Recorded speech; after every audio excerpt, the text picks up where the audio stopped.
উত্তরার আজমপুরের রেলগেট সংলগ্ন অবৈধ স্থাপনা উচ্ছেদ করছে ঢাকা উত্তর সিটি কর্পোরেশন। সোমবার রেলগেটের দুই পাশের রাস্তা ও ফুটপাতে এ অভিযান পরিচালনা করেন উত্তরের মেয়র আতিকুল ইসলাম। সব রাস্তাঘাট ২০ ফিট করার লক্ষ্যে এসব অবৈধ স্থাপনা উচ্ছেদে নেমেছেন মেয়র। উচ্ছেদের আভাস পেয়ে দোকান বন্ধ করে পালিয়েছেন অনেকে। কেউ কেউ বাসার মালিককে খুঁজে না পেয়ে দিশেহারা হয়ে পড়েছেন।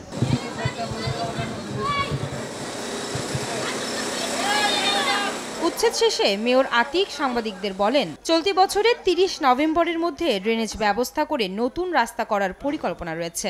জরুরি ভিত্তিতে আমি ড্রেন করে দিব, আমি রাস্তা ম্যাকাডাম করে দিব এবং শীতকালে ৩০শে নভেম্বরের মধ্যে আমি বলেছি আমি সবগুলো রাস্তা ঠিক করে দিব। সেই ৩০শে নভেম্বর টার্গেট দিয়ে কিন্তু আমি কাজগুলো করছি। অবৈধ দখলকারীদের জন্য আমি কোনো ধরনের বৈধ নোটিশ দিব না।